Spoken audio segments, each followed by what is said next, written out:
Cool. Well, thanks so much for having me, everyone. It's brilliant to be here with you and get a chance to kind of come across the other side of the country almost to the other place.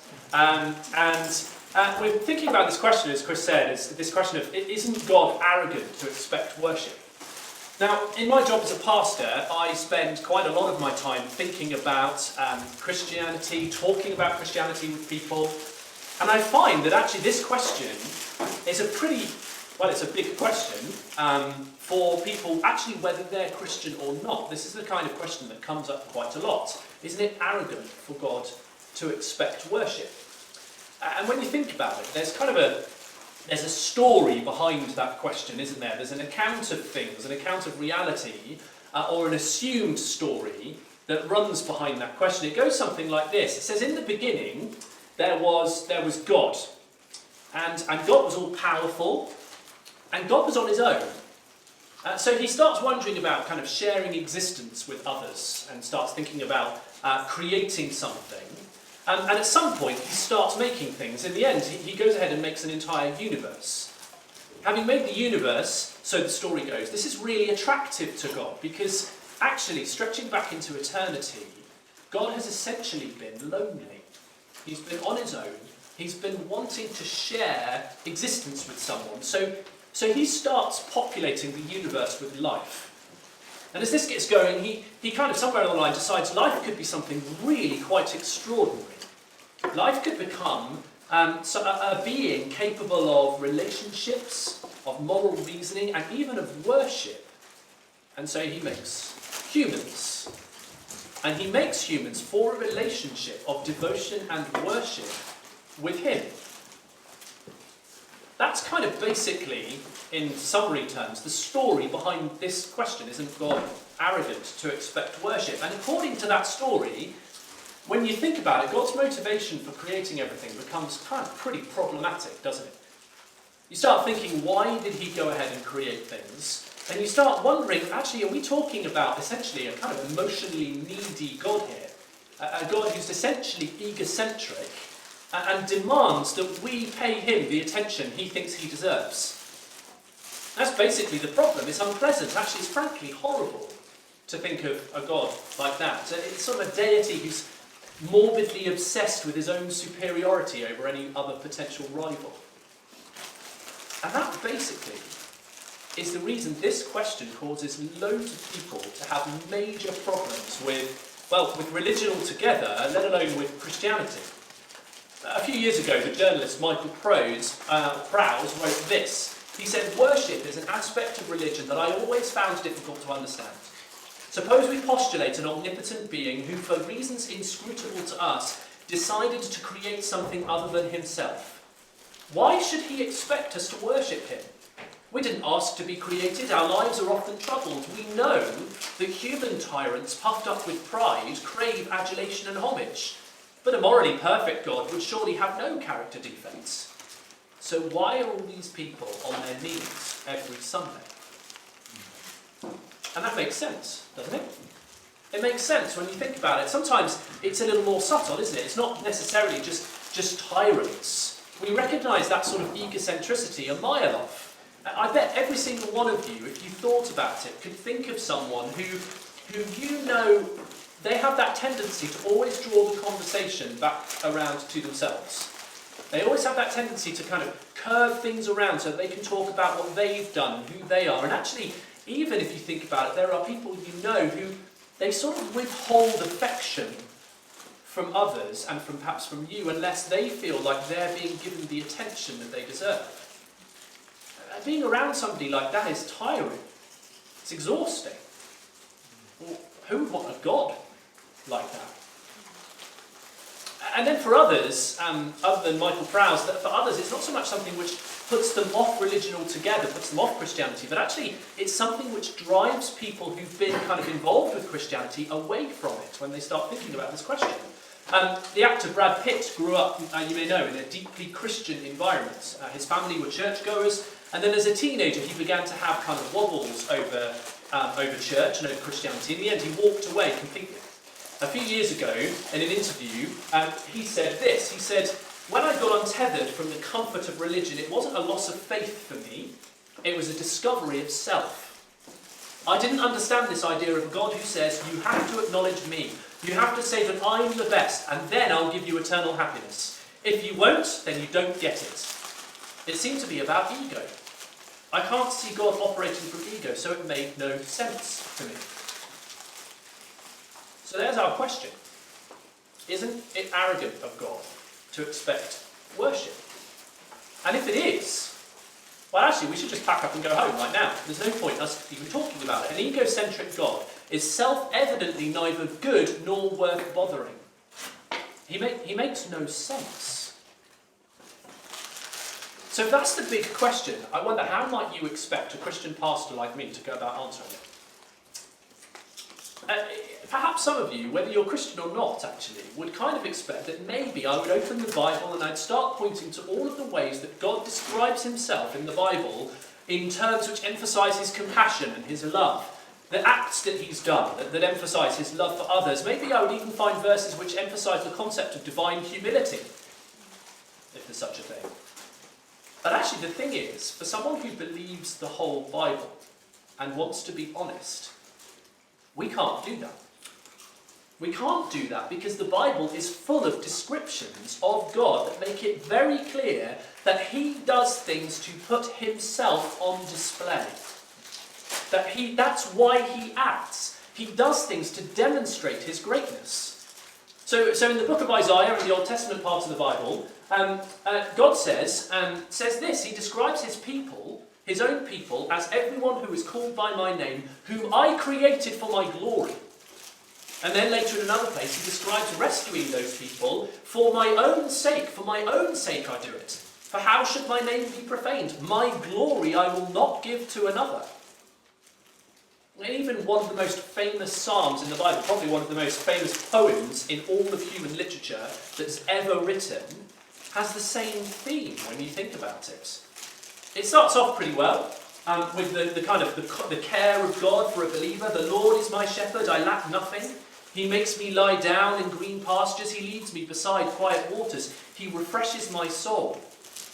But then, all of a sudden, this theme crops up again. He guides me along the right paths for his name's sake. So, he creates for his own glory. He rescues for his own glory, and it even seems that he cares for people for the sake of his own name, for his own fame and honour. So what should we do? How should I, as a Christian pastor, answer this question? Isn't it arrogant? Maybe what we should do is we should go to Jesus. Because for all of the different opinions that there swirl around about Jesus, the idea that he's arrogant is one that doesn't generally tend to get traction. He's the one who's famously compassionate and humble, the gentle Jesus, meek and mild, right?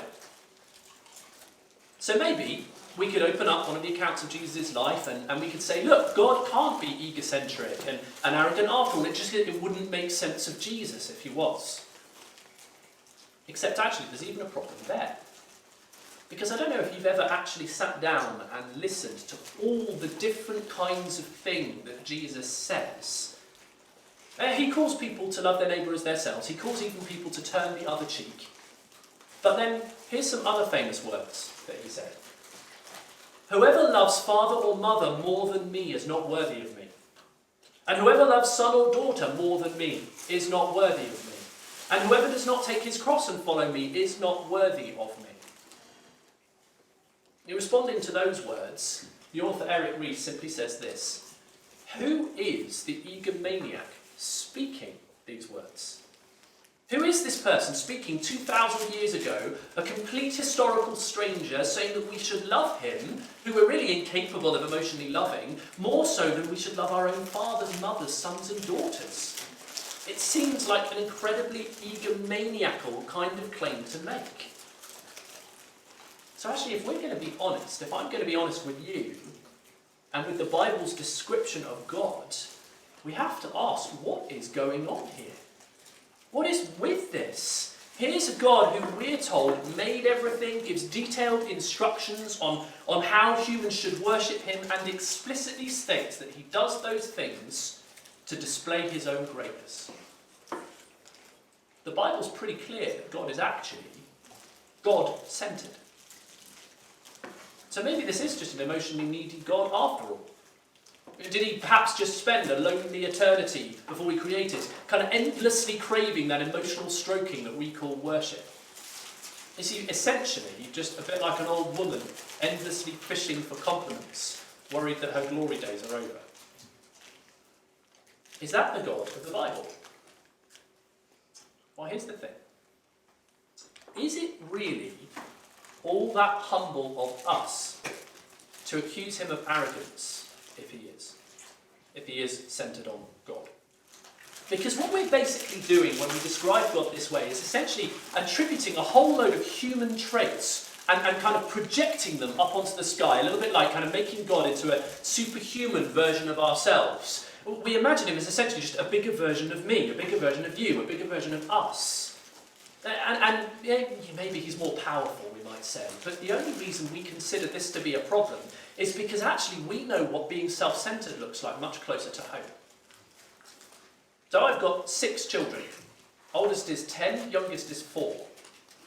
They're wonderful, they're absolutely wonderful, but it's pretty clear so that after a decade of parenting, I never had to teach them how to be self-centered. That's not something that I had to instruct them in. I don't remember ever instructing one to how to snatch the toy from the other and then the other one shout, "No, I had it first." I don't remember giving those instructions. They just seem to do that naturally. But of course, the question really is do humans ever really grow out of that? Or do we just become a little bit more sophisticated at hiding it? Because of course I didn't instruct my children explicitly to do that, but they pick up those kind of cues from me all the time. And then look around the world and it's very hard to say that we really do ever grow out of a kind of self-centered way of living. Of course, we are capable of amazing moments of altruism, of care for one another. But doesn't the very fact that so often we take to, in our millions, we retweet, share and celebrate these videos of altruistic moments just kind of show perhaps they're a little more rare than we would like? And that's enormously relevant to the question we're asking today, because the point is that when we say no, God's focus shouldn't be centered on God, the question we don't ask is, what's the alternative? God shouldn't be focused on God, that would be arrogant. He should be focused on who? What? How do you fill in the gap? Maybe we would say the world. Maybe that's a kind of general way of putting it, which sounds nice, but let's be honest, what we really mean is us. And that boils down essentially to me. That should be what God's focus of attention is. Should be me. And so we need to be very careful with this question, because when we ask, isn't God arrogant to expect worship? Just simply by asking it, I wonder, is there a chance that we're in danger of just kind of trying to sort of cleverly hide our own sense of worth, our own sense that really we deserve to be the centre of the universe? And any God who is there really should be focused on me, thank you very much. That's the way I want things to be. And actually that means that there's another feature to this whole question which is absolutely crucial. Since God is God and not a human, is it possible that expecting worship isn't arrogant at all? And we can't really understand that until we figure out what we actually mean by worship. Now, for most of us, I imagine, the word immediately kind of conjures up images of a church or a mosque or a temple or something like that, and people kind of engaged in all sorts of rituals. They might be singing, they might be praying, there's probably kind of sitting and listening to some sort of religious teacher and all sorts of other things. But actually, that's only a very small part of the picture that the word worship paints. Because the word worship, as many of you I'm sure will know, is derived from the same root as the word worth. Which means that worship is basically giving someone or something worth. So the rituals that we immediately think of, all of those things, are actually better called acts of worship. They are acts driven by the deeper attitude of worship that exists beneath it. They're not the thing itself. And that's really important, because on that basis, worship actually becomes an essential part of being a limited human, whether you are religious or not. Let me explain. Think of it this way. We're fundamentally limited in all sorts of ways, right? You know that. You're Oxford University students. You know your limitations, and you push against them all the time. The university kind of drives you to do that quite often. But we're limited. We're limited in time and energy and resources. We have limited capacity for relationships. And that means that actually by our very nature, we have to draw up priorities. We cannot survive in any other way.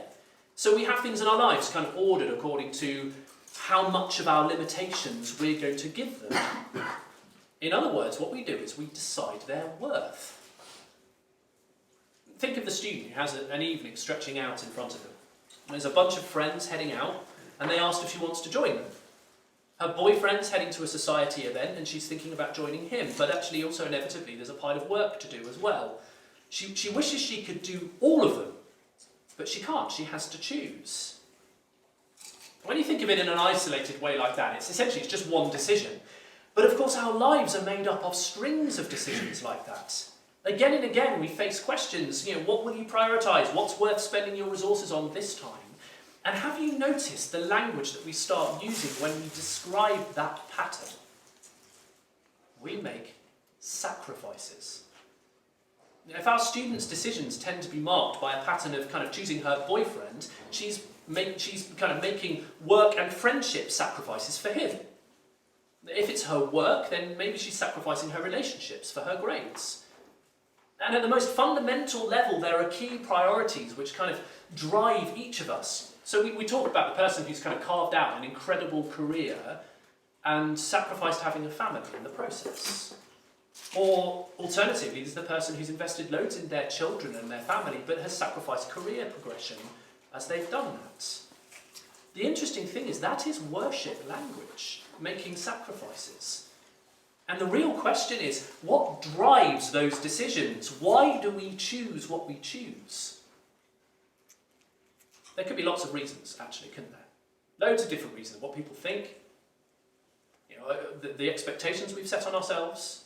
But actually the most fundamental one is happiness. It's joy. We might not always find it where we think we will, and our choices may end up leading us away from it rather than towards it, unfortunately, but that's what we're seeking deep down. So Blaise Pascal famously put it this way. He said, all people seek happiness. This is without exception. Whatever different means they employ, they all tend to this end. The cause of some going to war and others avoiding it is the same desire in both, attended with different views. The will never takes the least step but to this object. This is the motive of every action of every person, even of those who hang themselves. Which actually, when you think about it, makes a lot of sense. We prioritise the things we think will bring us pleasure. We make sacrifices for them. We even go so far as to actually begin to build our lives on those things. The career person invests their identity in their job and their work, the work they do. The family person invests their identity in their spouse and their children. But the big question is, can those things that we invest so much in carry the weight? Can they really hold up our sense of identity like that?